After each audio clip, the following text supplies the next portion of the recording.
Hello, let's see how we can save and share our work easily. The first step is to make sure your project is saved on your hard drive. Let's create a new blank document and get to work. The settings don't matter for the purposes of this lecture. Now I'll drag an image inside it and I'll hit Enter to place it on my canvas. I'll add an adjustment layer from the bottom of my Layers panel. Okay, say I'm happy with my progress, let's save this project with Ctrl S. Alternatively, you can use File, Save As. I'll be asked to give it a name, but notice the layer type, .psd. That's because we're saving the source file.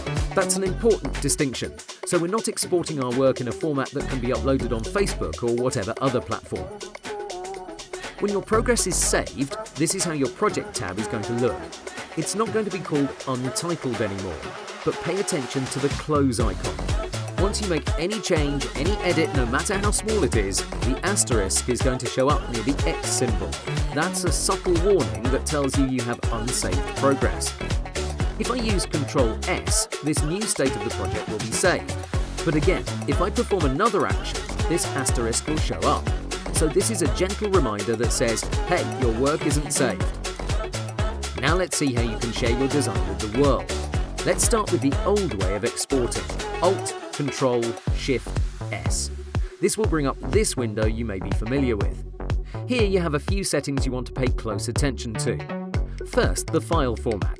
You can go with PNG24 for maximum quality or if you need transparency. The other viable option is JPEG, and from here you can adjust its quality setting. You can either choose a preset, very high is what I recommend you use, or you can fiddle around with these settings, though I'd advise against that. Another thing you may want to adjust is the image size. If you have something in mind, feel free to type it in. By default, this chain icon is active, and that means Photoshop will maintain your design's aspect ratio. If you put in another width value, the height will immediately update itself, and that's very helpful. Personally, I like to use the percent field from the right side. Something like 50% is always easy to understand, and you can appreciate your new size that much better. So this is the first way of exporting your work, through Alt, Ctrl, Shift, S. If you want to use it from the menu up top, go to File, Export, Save for Web Legacy.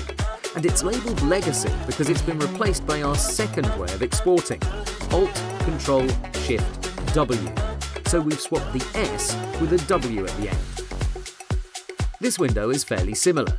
You have your file format at the top, 4 options to choose from, though in general you won't use GIF and SVG. Underneath you have your image size, and that's exactly like it was in the previous window. From the left side, you can export this design in multiple sizes in one go. This is a big improvement. Just hit this small plus icon and you'll see you can export the same file at multiple sizes. Either 0.5 times, 0.75 times, or you can go for 2 or 3 times. Great stuff because it saves you the trouble of repeating this process. Let's move on to number 3, which is one of my favorites. Go to your Layers panel and right-click. Here you'll have Quick Export as PNG. When you click it, you'll be asked for a location, and that's it. This is fantastic because it's very fast and it doesn't ask you 100 questions before you do it. In case you want to export as a JPEG instead of a PNG, here's how you do it. Open your preferences with Ctrl K. Select Export from the list on the left side. From this drop-down, you can change your preferred file type. In my case, that's PNG. You can also export even faster if you check this second option. This way you'll immediately get your file in the same directory as your project. Okay, good stuff. Let's see the 4th way of exporting your project. Go to your layer and right-click it. From this huge list, select Export As, and this will launch the same window as the hotkey Alt, Ctrl, Shift, W. You may ask, how is this different? Well, that big hotkey allows you to export your entire canvas, while these last 2 methods help you export individual layers or groups. Let me show you what I mean. I'll add a black rectangle to my project. If I use the long hotkey, look at this preview. This is what you'll end up with once you save. On the other hand, if I right-click on this rectangle in my Layers panel to export it, look at what happens. You can see the preview just shows this layer and not the complete canvas. So that's the difference between the two. Finally, the last method, Adobe Generate. Let me open up a new PSD that's in a folder called Example. Here it is, and as you can see, I only have the project inside it. You have this file attached, by the way. Okay, the first step is to activate Adobe Generator. Go to File, Generate, Image Assets. Did you see what happened? Photoshop just created a folder with my project's name and assets at the end. Inside, we can find a file called errors.txt. Let's open it up and see what's what. I know this seems confusing, but let me space it out. All that's happening here is Photoshop is warning us some layers are not properly labeled. That's how Adobe Generator works. It looks for an extension at the end of the layer's name. Here we have a layer called name@mail.com. That .com part is throwing Photoshop off because it thinks that's an extension. What we have to do is rename it to something else. Now the error went away. Let's see Generator in action. I'll rename this group to back.jpg. Let's check our folder. Yep, here it is.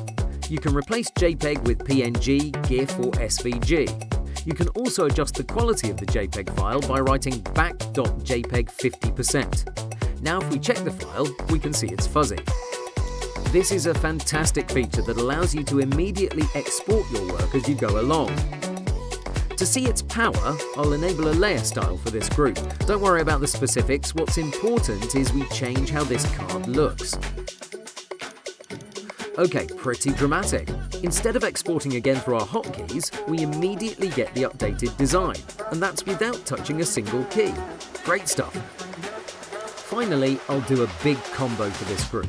Here's what I'll rename it to. 30 by 30 back.a.png, 60 by 60 back.b.png, 200% back.c.png, 300% back.d.png, back.e.jpg2. In total, I should end up with 5 different files in my folder. Let's see if that happens. Yes, here they are. First, the very tiny 30 by 30 pixel file. Next is the 60 by 60 pixels image. Then 200 and 300%. Finally, the last one was saved at 20% quality, so it's really pixelated. And in case you mess up anything, this errors.txt file will help you out. And that concludes our 5 ways of exporting your work. Please see the attached image in case you want the short version. Have fun!